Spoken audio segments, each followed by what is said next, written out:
semua, untuk pertemuan kali ini kita akan membahas tentang laporan keuangan. Apa aja yang akan menjadi topik pembahasan kita? Baik, sebelumnya kita harus mengetahui dulu jenis-jenis perusahaan. Jadi, khusus untuk pertemuan kali ini kita hanya akan membahas tentang jenis perusahaan. Setelah itu, pada series kedua kita akan membahas tentang perusahaan jasa, lalu series ketiga perusahaan dagang, dan series keempat tentang perusahaan manufaktur. Masing-masing memiliki ciri khas tersendiri, sehingga kita harus membedakan jenis-jenis perusahaan berdasarkan pembuatan laporan keuangannya. Oke, mungkin teman-teman sudah ada yang tahu kalau jenis perusahaan itu terbagi atas 3. Ya, ini dilihat dari pembuatan laporan keuangan. Jadi ada yang namanya perusahaan jasa, perusahaan dagang, dan perusahaan manufaktur. Apa ya perbedaan antara ketiga perusahaan ini? Mari kita lihat slide berikutnya. Kita masuk ke perusahaan jasa. Apa contoh dari perusahaan jasa ini? Contohnya bisa kita lihat seperti startup di bidang desain dan web developer, bisnis hairdresser dan makeup artist, atau bisnis laundry. Nah, semuanya itu memberikan jasanya kepada pelanggan, ya. Jadi jasanya bisa jadi keahlian ataupun pelayanan yang diberikan kepada customer-nya. Yang menjadi karakteristik dari perusahaan jasa adalah pertama, dia memberikan pelayanan atau servis, lalu tidak memiliki persediaan. Lalu penghasilan diperoleh dari pendapatan pelayanan atau pendapatan servis. Apakah ada yang tahu yang dimaksud dengan persediaan itu apa? Nah, teman-teman harus tahu, persediaan itu adalah segala sesuatu yang tersedia pada perusahaan yang digunakan untuk dijual. Nah, segala sesuatunya ini harus berupa produk atau barang. Karena perusahaan jasa, dia tidak memiliki produk atau barang, maka dia tidak memiliki persediaan. Yang kedua, yaitu perusahaan dagang. Yang menjadi contoh pada perusahaan dagang ini seperti bisnis retail. Bisnis retail ini bisa yang berskala kecil ataupun berskala besar. Dan ini banyak sekali kita temukan di lingkungan kita. Jadi kalau misalnya bertemu dengan minimarket, supermarket, kita bisa menggolongkan sebagai perusahaan dagang. Karakteristik dari perusahaan dagang bisa kita lihat. Yang pertama yaitu perusahaan dagang memiliki persediaan barang dagang. Persediaan barang dagang ini digunakan untuk dijual kembali oleh perusahaannya. Lalu adanya diskon, retur, dan ongkos angkut dalam pembelian dan penjualan pada akun-akun laporan keuangannya. Nah, jadi kalau kita menemukan adanya akun-akun yang namanya seperti yang saya bilang tadi, maka kita bisa mengkategorikan sebagai perusahaan dagang. Yang ketiga, yaitu perusahaan manufaktur. Teman-teman bisa menyebutkan apa saja yang menjadi contoh dari perusahaan manufaktur? Kita bisa melihat contohnya adalah perusahaan Wardah, Unilever, atau Indofood. Ketiga perusahaan ini memiliki persediaan yang akan digunakan untuk dijual kembali. Berbeda dengan perusahaan dagang, perusahaan manufaktur ini memproduksi barangnya sendiri yang digunakan untuk dijual. Dan contoh yang diberikan, teman-teman bisa melihat kalau perusahaan manufaktur itu memiliki karakteristik tersendiri, yaitu memiliki persediaan yang terdiri dari bahan mentah atau raw material, barang dalam proses atau work in process, dan barang jadi atau finished good. Kesemuanya ini hanya dimiliki oleh perusahaan manufaktur. Jadi perusahaan manufaktur itu memproses dari bahan mentah, lalu menjadi barang yang dalam produksi, lalu menjadi barang jadi atau finished goods.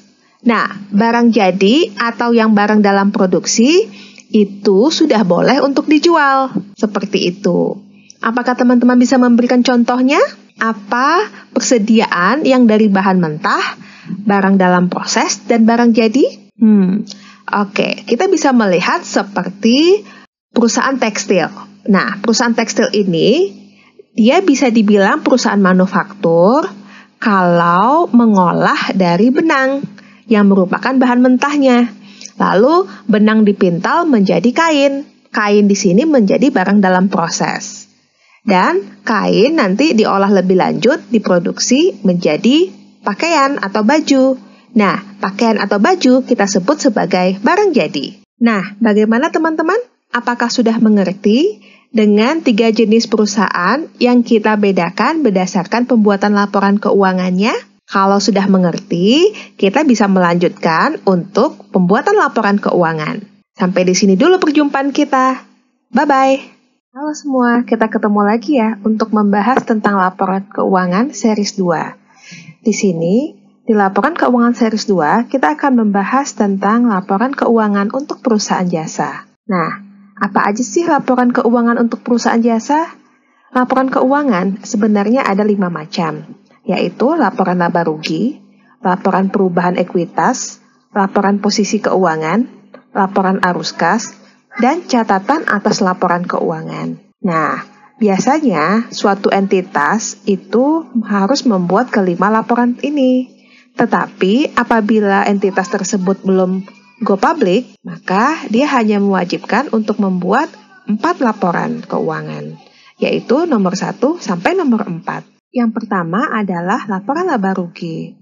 Akun-akun yang terdapat pada laporan laba rugi yaitu pendapatan dan beban. Pendapatan yang ada pada perusahaan jasa biasanya adalah pendapatan jasa dan pendapatan lain-lain. Apa ya contoh dari pendapatan lain-lain? Contohnya seperti pendapatan sewa dan pendapatan bunga. Untuk akun beban, kita harus memilah mana yang termasuk dalam beban yang dikeluarkan oleh perusahaan jasa. Untuk perusahaan jasa, biasanya bebannya terdiri atas beban gaji, beban asuransi, beban listrik, air, dan telepon, dan beban lain-lain. Ini bentuk dari laporan laba rugi. Kita asumsikan ya, misalnya ini adalah suatu entitas yang bergerak di bidang laundry. Namanya Laundry Huzaini. Nah, untuk Laundry Huzaini, kita membuat laporan laba rugi pada 31 Desember 2000 XX. Misalnya untuk tahun 2020. Nah, nanti tinggal diganti aja 2020 seperti itu. Akun-akun yang terdapat pada laporan laba rugi yaitu akun pendapatan dan beban. Kita asumsikan laundry ini masih laundry yang sifatnya kecil, sehingga pendapatan yang didapatkan hanya dari pendapatan jasa. Kalau misalnya laundry ini sudah besar, mungkin ada pendapatan lainnya, seperti yang saya sebutkan tadi. Ya. Nah, terus ada juga di sini beban. Apa kemungkinan beban yang dikeluarkan oleh suatu entitas laundry? Mungkin ada beban gaji. Lalu ada beban asuransi. Lalu misalnya, apakah laundry ini menyewa tempat? Kalau iya, berarti nanti muncul di sini akunnya beban sewa. Seperti itu. Nah, nanti dari pendapatan dikurangi beban, kita mendapatkan hasil, yaitu laba bersih. Bagaimana kalau misalnya beban ternyata lebih besar daripada pendapatan? Nah, kalau misalnya beban lebih besar dari pendapatan, maka kemungkinannya adalah si laundry mengalami rugi karena pengeluarannya lebih besar daripada pemasukan. Selanjutnya, kita masuk ke laporan posisi keuangan. Laporan posisi keuangan menggambarkan kondisi keuangan perusahaan yang terdiri dari aset, liability, dan equity. Selanjutnya, kita akan melihat laporan posisi keuangan. Di laporan posisi keuangan ada 3 kelompok akun besar, yaitu aset, liabilities, dan equities. Apa aja yang termasuk dalam kelompok aset? Untuk perusahaan jasa, yang termasuk dalam kelompok aset ada kas, piutang, perlengkapan, dan segala sesuatu yang dibayar di muka, seperti asuransi dibayar di muka, atau sewa dibayar di muka. Lalu ada peralatan, kendaraan, tanah, dan bangunan. Nah, dari contoh yang saya sebutkan tadi, terbagi atas 2 asetnya, yaitu aset lancar dan aset tetap. Aset lancar yaitu kas, piutang, perlengkapan, dan segala sesuatu yang dibayar di muka. Sedangkan sisanya termasuk ke dalam aset tetap. Kelompok kedua yaitu liabilities. Liabilities atau utang itu adalah segala sesuatu yang menjadi kewajiban entitas pada pihak lain. Nah, utang ini untuk perusahaan jasa, contohnya adalah utang usaha, utang gaji, dan utang jangka panjang. Kelompok yang terakhir yaitu equities. Equities merupakan modal. Nah, ini berarti modal yang merupakan dari si pemilik. Sehingga di sini untuk akun dari equities cukup kita bikinkan modal. Ini adalah contoh dari laporan posisi keuangan. Di sini entitasnya masih sama yaitu Laundry Huzaini. Nah, untuk laporan posisi keuangan, kita selalu membuatnya untuk periode yang berakhir pada 31 Desember 2000XX. Nah, seperti yang dilihat, untuk laporan posisi keuangan, ada 3 akun besar ya, yaitu aset, liabilities, dan equities. Nah, kita boleh membuatnya seperti ini. Karena dia namanya laporan posisi keuangan, berarti jumlah antara aset dengan liabilities ditambah equities haruslah seimbang atau sama. Selanjutnya, kita akan membahas tentang laporan perubahan ekuitas. Apa itu laporan perubahan ekuitas? Yaitu laporan yang menggambarkan modal akhir pada suatu entitas. Akun-akun yang terdapat pada laporan perubahan ekuitas ini adalah modal awal, laba atau rugi bersih, prive, dan modal akhir. Nah, mungkin teman-teman bingung, kok ada kata prive ya? Prive itu apa? Prive itu adalah pengambilan pribadi yang dilakukan oleh si pemilik perusahaan. Ini contoh dari laporan perubahan ekuitas. Jadi kita harus tahu dulu berapa modal awal yang dimiliki oleh perusahaan. Jadi ini modal awal untuk tahun ini merupakan modal akhir pada tahun yang lalu. Lalu kita tambahkan dengan laba bersih, dikurangi dengan prive, dapat hasilnya. Nah, modal awal dikurangi dengan hasil yang kita dapatkan, itulah yang menjadi modal akhir perusahaan. Selanjutnya yang terakhir yaitu laporan arus kas. Laporan arus kas adalah laporan yang menggambarkan cash inflow dan cash outflow suatu entitas. Cash inflow artinya adalah pemasukan yang didapatkan oleh perusahaan. Sementara cash outflow adalah segala sesuatu yang dikeluarkan oleh perusahaan. Nah, untuk laporan arus kas itu sendiri terdapat 3 jenis kelompok besarnya, yaitu arus kas untuk kegiatan operasi, arus kas untuk kegiatan investasi, dan arus kas untuk kegiatan pendanaan. Nah, masing-masingnya itu ada cash inflow dan cash outflow. Untuk cash inflow, berarti asumsinya adalah penerimaan yang didapatkan oleh si perusahaan. Sementara cash outflow, pengeluaran yang dilakukan oleh si perusahaan. Berikut ini adalah contoh-contoh apa-apa saja yang menjadi cash inflow dan cash outflow untuk ketiga kelompok besar dari laporan arus kas.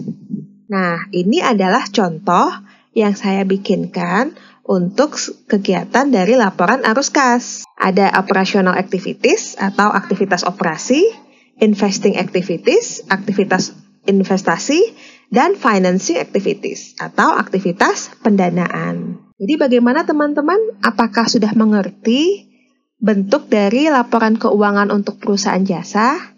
Kalau sudah mengerti, kita akan lanjutkan lagi untuk series yang ketiga, yaitu pada perusahaan dagang.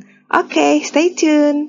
Halo semua, kita ketemu lagi tentang pembahasan kita, yaitu laporan keuangan series 3. Untuk topik kali ini, kita akan membahas tentang perusahaan dagang. Pada perusahaan dagang, kita harus mengetahui ada beberapa karakteristik yang akan kita temui. Di sini ada retur penjualan, potongan penjualan, dan diskon penjualan. Juga ada retur pembelian, potongan pembelian, dan diskon pembelian. Nah, sebenarnya apa sih yang membedakan antara retur penjualan dengan retur pembelian, atau potongan penjualan dengan potongan pembelian, dan diskon penjualan dan diskon pembelian? Kenapa di satu sisi kita menamakan akunnya penjualan, dan di sisi lain kita menamakannya pembelian? Oke. Sebenarnya, sebagai perusahaan dagang, berarti kita melakukan transaksi yang vice versa.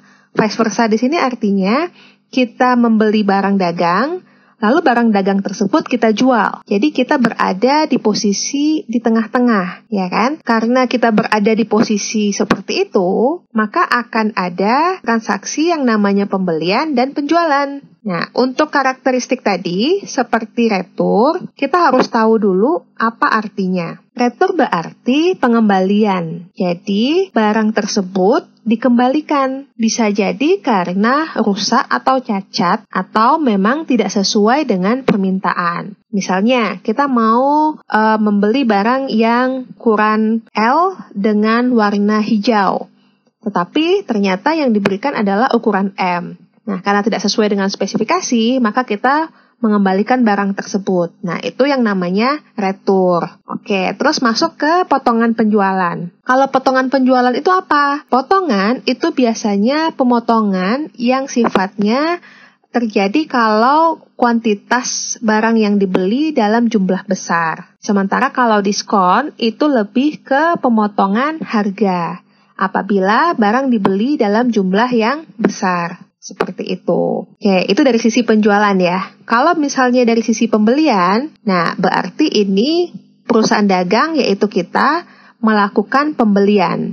Jadi kalau retur pembelian, kita membeli barang dagang dan barang tersebut ternyata tidak sesuai dengan spesifikasi, maka kita akan mengembalikannya. Seperti itu. Lalu ada potongan pembelian, sama seperti potongan penjualan tadi, hanya sisinya sekarang dari sisi kita membeli barang. Lalu juga ada diskon pembelian. Nah, karakteristik yang lain pada perusahaan dagang yaitu adanya biaya transportasi, pajak penjualan, dan diskon dagang. Untuk biaya transportasi itu sendiri ada dua. Yang pertama FOB shipping point ya. FOB shipping point ini artinya pembeli yang akan menanggung untuk biayanya. Sementara kalau FOB destination, itu artinya penjual yang menanggung. Nah, FOB itu artinya adalah freight on board. Jadi ada shipping point, ada destination. Nah, lalu juga ada pajak penjualan.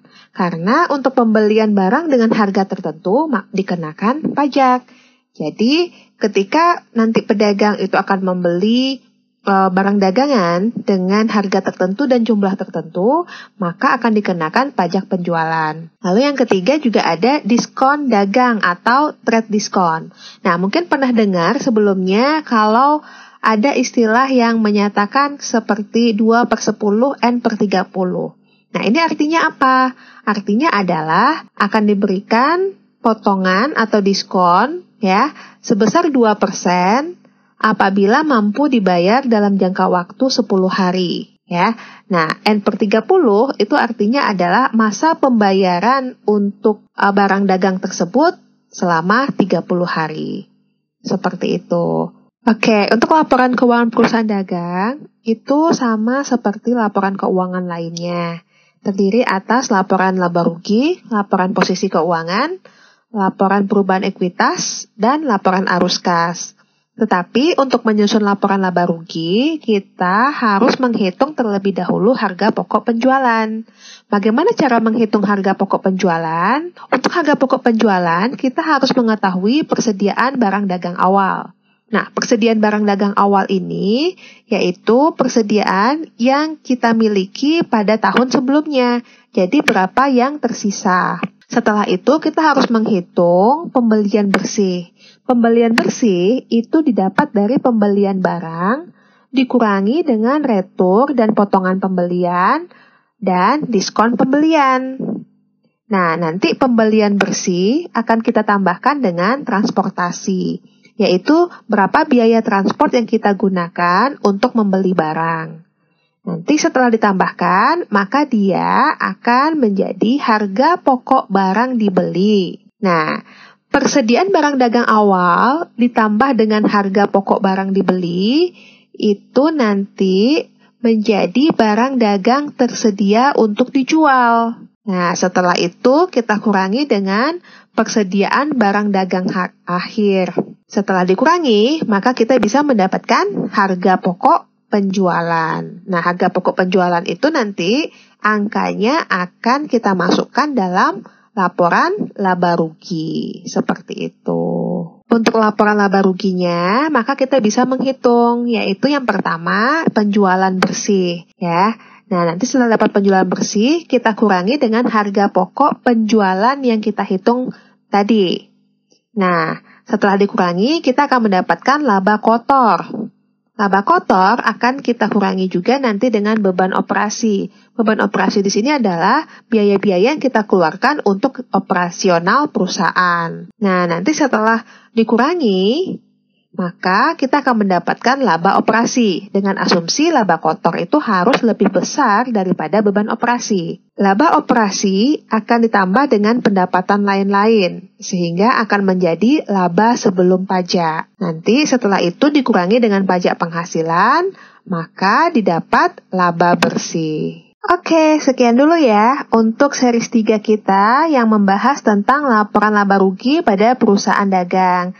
Nantikan untuk tema berikutnya, yaitu series 4 dengan laporan laba rugi untuk perusahaan manufaktur.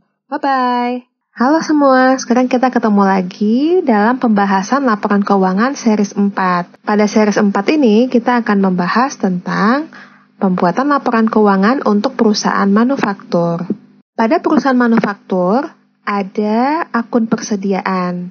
Nah, akun persediaan itu terdiri atas persediaan bahan baku atau raw materials, persediaan barang dalam proses, work in process, dan persediaan barang jadi atau finished goods. Nah, masing-masingnya ini akan kita gunakan dalam pembuatan laporan keuangan, khususnya nanti pada laporan laba rugi. Kita masuk yang pertama, yaitu pembuatan laporan laba rugi atau yang biasa disebut dengan income statement. Untuk membuat income statement, itu harus ada komponen-komponen yang terlebih dahulu dihitung. Yang komponen yang pertama yaitu cost of goods manufactured atau laporan harga pokok produksi. Nah, setelah menghitung laporan harga pokok produksi, nanti angkanya akan kita gunakan pada cost of goods sold atau laporan harga pokok penjualan. Dari cost of goods sold, kita akan bisa menyusun laporan laba rugi untuk perusahaan manufaktur. Kita masuk yang pertama, yaitu menghitung harga pokok produksi. Nah, komponen dari harga pokok produksi itu ada biaya bahan baku langsung, biaya tenaga kerja langsung, dan biaya overhead pabrik. Nah, kesemuanya ini berada pada biaya yang terjadi pada bahan mentah atau raw material. Karena raw material itu sendiri kalau tidak ada tenaga kerja yang menggunakan dan biaya overhead, maka tidak bisa diolah untuk barang dalam proses. Nah, setelah ini diolah oleh 3 komponen tersebut, maka bisa kita pindahkan ke dalam barang dalam proses atau BDP. Nanti dari hasilnya ini bisa kita gunakan dalam menyusun harga pokok produksi. Sedangkan untuk menghitung harga pokok penjualan, ada beberapa komponen yang harus kita ketahui, yaitu harga pokok produksi tadi ditambah dengan barang jadi.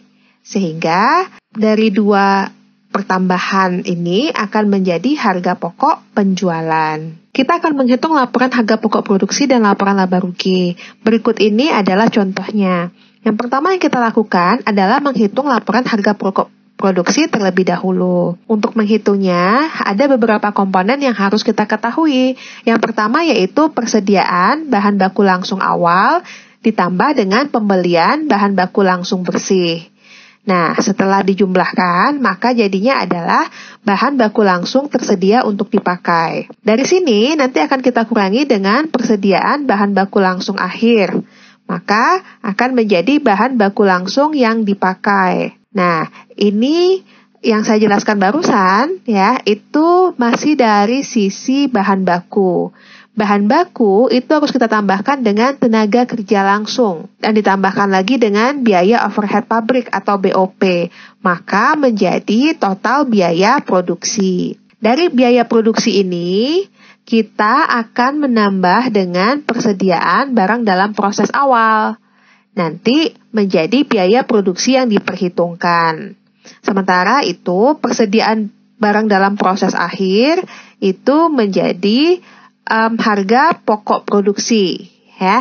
Jadi biaya produksi yang diperhitungkan dikurangi dengan persediaan barang dalam proses akhir, maka kita mendapatkan harga pokok produksi. Nah, harga pokok produksi ini akan kita gunakan dalam menyusun laporan laba rugi. Untuk menyusun laporan laba rugi, kita harus mengetahui penjualan bersih terlebih dahulu. Lalu kita bisa menghitung harga pokok penjualan. Menghitung harga pokok penjualan adalah dengan persediaan barang jadi awal ditambah dengan harga pokok produksi menjadi barang tersedia untuk dijual. Lalu ada persediaan barang jadi akhir menjadi harga pokok penjualan. Nah, penjualan bersih dikurangi dengan harga pokok penjualan, kita akan mendapatkan laba kotor. Setelah itu kita kurangi dengan beban operasi, maka akan menjadi laba bersih operasi. Pada perusahaan manufaktur, laporan posisi keuangannya lebih kompleks dan lebih banyak kita melihat akun-akun yang ada. Nah, untuk akun pada aset, itu terdiri atas aset lancar, aset tetap, dan aset tidak berwujud. Perincian masing-masingnya yaitu pada aset lancar itu pasti ada kas, ada piutang, persediaan, dan sewa dibayar di muka. Oke, sementara itu untuk aset tetap itu ada kendaraan, bangunan, dan mesin. Nah, kalau aset tak berwujud ada goodwill.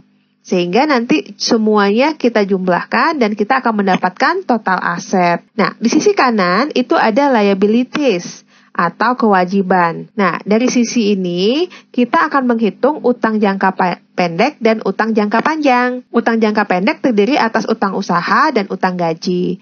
Sementara itu, utang jangka panjang terdiri atas utang bank dan utang hipotek. Nah, setelah liabilities ada equities. Equities adalah modal yang dimiliki oleh perusahaan ini. Bisa jadi tuan A, tuan B, tuan C. Ya. Nah, lalu ada laba ditahan apabila perusahaan itu sudah beroperasi lebih dari setahun dan berlaba.